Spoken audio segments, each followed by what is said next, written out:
Hola et bienvenue sur la chaîne d'Écrit ta voix. Écrit ta voix, c'est quoi? C'est des conseils en écriture, des avis de lecture, mais aussi des interviews d'auteurs, d'éditeurs, d'entrepreneurs et que sais-je qui veut participer, toute personne lumineuse et inspirante qui a envie de partager quelque chose au plus grand nombre.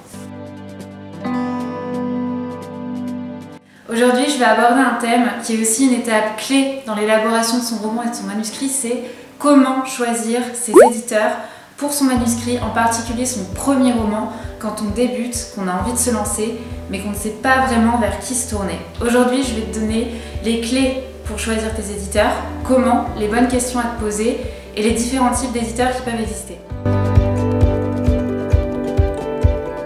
Alors, premièrement, moi je distingue deux types d'éditeurs. Il y a les éditeurs à compte d'auteur. Donc là, c'est-à-dire que c'est vous, l'auteur, qui allez financer la promotion, la production ainsi que l'impression de votre œuvre. Donc ça peut être une solution, je pense, mais ça peut être très coûteux et parfois j'ai lu qu'il y avait beaucoup d'arnaques derrière tout ça, donc méfiez-vous peut-être des comptes d'auteur. Ensuite, il y a un compte d'éditeur. Donc là, c'est le contraire. C'est l'éditeur en fait qui prend en charge la promotion, l'impression et tout ce qui va aller de la distribution de votre œuvre. Moi, je sais que pour mon premier roman, là j'en suis aux étapes de relecture et écriture et je me suis fixé cette dernière relecture et écriture pour l'envoyer à des éditeurs. J'ai déjà choisi les éditeurs que je souhaite et je sais que en fait, je vais viser des maisons d'édition de différents types, on va en parler tout à l'heure, mais je vais viser essentiellement des maisons à compte d'éditeurs. Ensuite, après les éditeurs à compte d'auteur ou à compte d'éditeur, il faut distinguer plusieurs types d'éditeurs également parce qu'il va y avoir des gros éditeurs, des moyens, des petits, des locaux. Après ça, c'est à vous de choisir selon ce que vous visez, qui vous visez et les sujets que vous abordez. Je m'explique, c'est qu'après en fait dans ces différents éditeurs qui ont plus ou moins de grosses parts de marché, il va falloir que vous vous intéressiez en fait à leur ligne éditoriale, c'est-à-dire ce qu'ils publient quotidiennement, les auteurs qui sont publiés, les sujets qui sont publiés. Il faudra aussi regarder leur collection dans leur ligne éditoriale. Si par exemple vous faites un roman de science-fiction mais qui est plus destiné à la jeunesse, il va falloir regarder si ils ont une collection jeunesse, s'ils ont une collection science-fiction, s'ils ont des collections qui mixent les deux. Après là, c'est à vous en fait de vraiment rechercher ce que font les éditeurs que vous visez. Pour trouver déjà ces éditeurs, vous pouvez tout simplement rechercher sur internet. Il y en a tellement, je pense que vous allez vite avoir plein d'onglets ouverts. Comme moi je l'ai fait, en fait, une fois que vous avez cerné un peu et déduit le genre de votre livre, vous tapez, imaginons que c'est de la science-fiction, vous tapez éditeur science-fiction. Là, vous allez avoir en fait dans le moteur de recherche une ribambelle d'éditeurs et c'est à vous de visiter leur site, de regarder la ligne éditoriale, de regarder ce qu'ils publient en ce moment, de regarder aussi comment ils communiquent sur leur site mais leurs différents réseaux sociaux, de regarder comment leurs abonnés, donc leurs potentiels acheteurs, réagissent à leurs posts et aux nouvelles sorties littéraires tout simplement.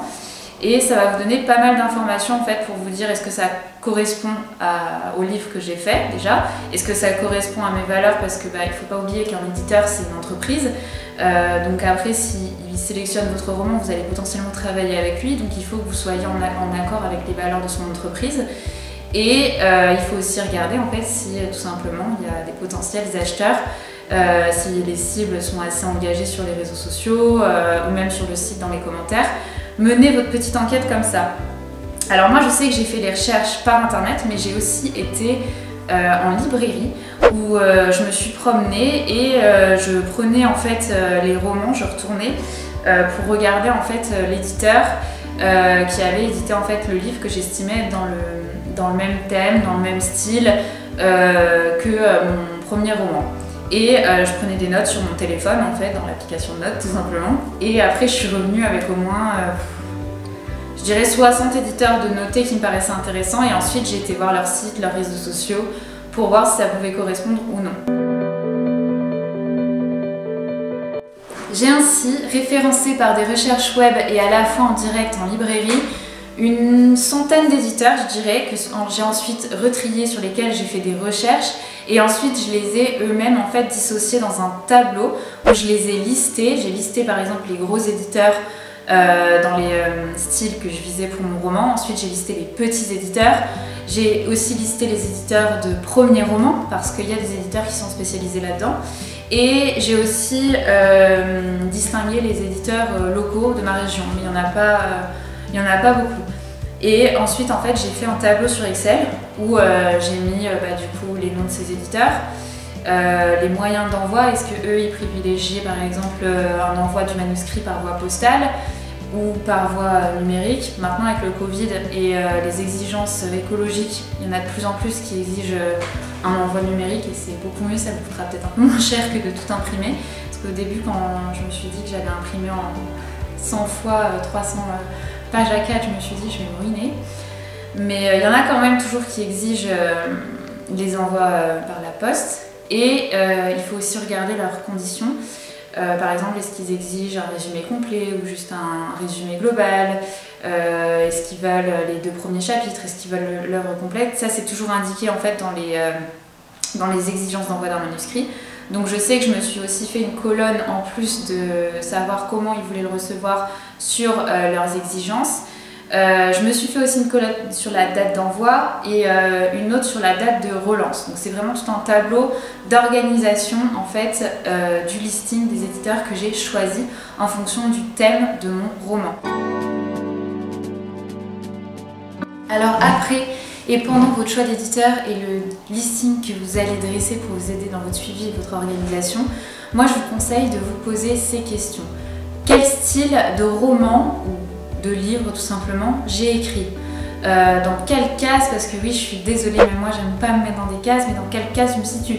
C'est pas obligé qu'il y ait qu'une case, votre roman. Moi je sais que mon roman, je l'estime comme à la fois un roman de science-fiction, mais aussi un roman initiatique. Donc dans ma note d'intention, je vais le décrire comme un roman de science-fiction initiatique.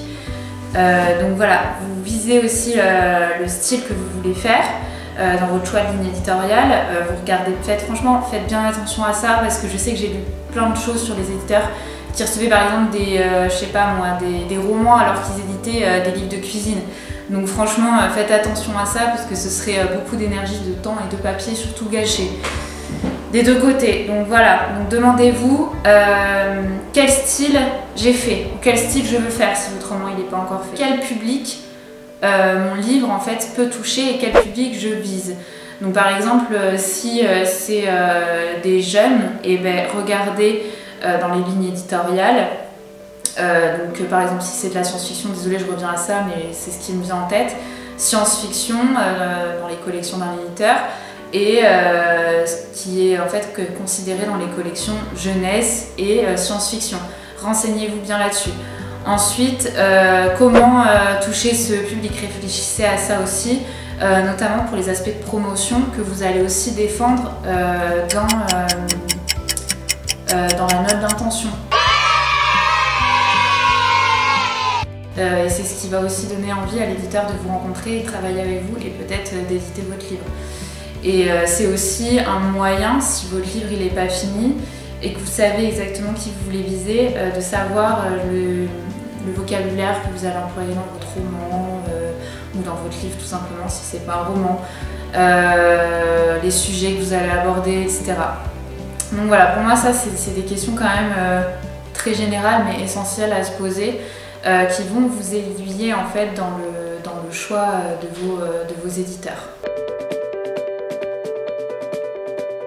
Donc voilà, c'était ma 2e vidéo pour Écrit ta voix sur comment sélectionner ses éditeurs. J'espère qu'elle vous aura plu.